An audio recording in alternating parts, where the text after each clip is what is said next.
Donc, l'Église connectée, aujourd'hui, l'Église est connectée et ceux qui ne l'ont pas, ceux qui ne l'étaient pas, je crois qu'il y a une situation qui a obligé un grand nombre aujourd'hui à utiliser les stratégies de communication sur les médias sociaux. Et, et nous comprenons que aujourd'hui, les églises, les organisations à but non lucratif et toutes les personnes exerçant un ministère, nous avons besoin d'un plan de communication, d'une stratégie de communication. Et aujourd'hui, les médias sociaux sont d'un grand avantage pour nous. Comme nous l'avons dit au début, nous sommes dans une nouvelle ère de communication. L'Internet et les médias sociaux ont changé la façon dont nous nous connectons et que nous communiquons avec les autres. Et en tant que corps de Christ, il est important pour nous que nous comprenions ce soir ces changements-là, afin de pouvoir nous servir efficacement de ces opportunités que nous avons pour servir le royaume. Et c'est pour dire également que vous soyez une organisation établie, que vous soyez quelqu'un qui débute son ministère, il est important que nous comprenions que ces changements mondiaux, ces changements technologiques, leur impact sur l'Église, leur impact sur les organisations, les institutions, et les impacts sur nous en tant qu'individus dans le ministère. C'est important que nous comprenions cela. Et je crois que Wins, en élaborant ce séminaire pour cette semaine-là, c'est pour pouvoir faire comprendre cela au public, aux responsables d'organisations, d'associations, d'institutions, aux responsables d'église, que nous avons besoin de nous rendre compte de la réalité et de pouvoir savoir comment est-ce que nous pouvons être efficaces dans ce contexte-là. Et donc, pourquoi l'Église devait utiliser les médias sociaux? Il y a un certain nombre d'éléments que je vais énumérer. Et depuis hier, nous avons vu déjà un certain nombre d'avantages. Et je vais juste renforcer par quelques éléments. Et la première des choses, c'est qu'il est important aujourd'hui d'utiliser les moyens de communication numérique en ligne et sociaux. Ça, aujourd'hui, cela devient indispensable. Et spécialement le contexte de COVID-19 nous montre que c'est important pour nous de pouvoir utiliser ces canaux. Et nous avons également l'évolution d'un type nouveau de public. Et nous avons aujourd'hui un public connecté. Alors là, il faut aller là. Comme je l'ai dit tout à l'heure, nous devons savoir là où les gens ont soif, là où les gens ont faim. Et c'est là où nous allons pour répondre. Nous devons faire connaître au monde, nous devons faire connaître Dieu au monde. Donc ça veut dire que nous avons une nécessité d'utiliser les meilleurs moyens disponibles pour nous pour pouvoir faire connaître au monde notre roi des rois. Et nous devons aussi comprendre que les tendances futures auront un impact sur l'Église, tel que nous sommes en train de le vivre depuis 2020. Et comprenons-le que nous avons également les bases bibliques du marketing des médias sociaux et sa pertinence pour la grande commission. Et le pasteur Elias l'a introduit hier par sa présentation.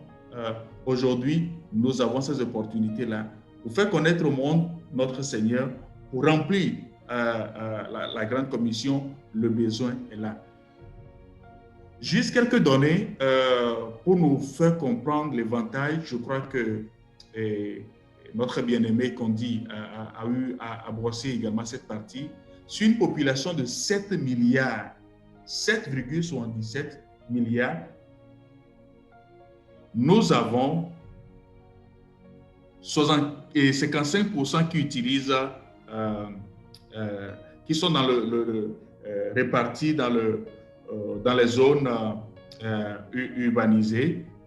Et en matière d'utilisation de téléphone, nous avons plus de 5 milliards.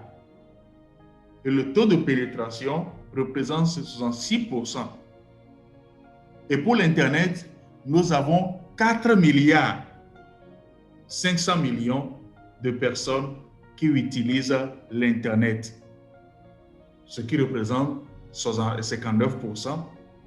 Et Pour ce qui concerne les réseaux sociaux, l'utilisation des réseaux sociaux, nous avons 3,81 milliards de personnes sur la Terre qui utilisent ça. Et donc, si nous voulons toucher ces gens, je crois que la simple formule, c'est d'aller rencontrer les gens sur là-haut, les places où ils se trouvent. Et les statistiques nous montrent que voilà, ils sont connectés, ils sont sur les téléphones, ils sont sur les smartphones, ils sont sur les Android, ils utilisent la connexion. Les réseaux sociaux, ils sont là. Donc nous voyons que plus de la moitié de la population mondiale utilise les réseaux sociaux. Ils sont actifs sur les réseaux sociaux. Et si nous voulons présenter Dieu au monde, je crois que nous n'avons pas rien à perdre si nous allons pour présenter Dieu au monde sur ces réseaux-là. Pour aller plus loin, le contexte de Covid a montré qu'il y a eu une grande augmentation, une croissance mondiale dans l'utilisation de la digitalisation. Et vous pouvez le voir, une progression de 1,1% sur la population mondiale. Et en termes d'utilisation de téléphones, nous avons une augmentation de 2,5%, ce qui représente 128 millions de personnes, juste dans le contexte Covid, qui ont commencé par utiliser ces gadgets dont il est question. Et nous avons plus de 301 millions de personnes qui ont commencé par utiliser l'Internet. Et plus de 304 millions de personnes sur la Terre se sont ajoutées à ceux qui sont en train d'utiliser les réseaux sociaux. Donc, ça veut dire que voilà, nous avons le décor qui est planté. La question de savoir, est-ce que nous voulons toucher ces gens? Si nous voulons toucher ces gens, il y a quelque chose que nous pouvons faire. D'autres statistiques également, pour vous montrer toujours sur le plan mondial, Facebook, il y a 2,498 milliards de personnes qui sont sur Facebook. Donc, ça veut dire que nous avons des armes à atteindre. Nous avons un public que nous pouvons atteindre. YouTube, il y a 2 milliards de personnes qui sont sur YouTube, qui sont actives sur YouTube. Et ils se connectent fréquemment. Et WhatsApp, il y a 2 milliards de personnes sur la Terre. Ainsi de suite, ainsi de suite, ainsi de suite. Donc, la question de savoir, est-ce que notre organisation, est-ce que notre institution, est-ce que notre Église, nous voulons toucher un grand nombre? Voilà l'opportunité que nous avons et il nous reste à décider et à savoir comment s'y prendre.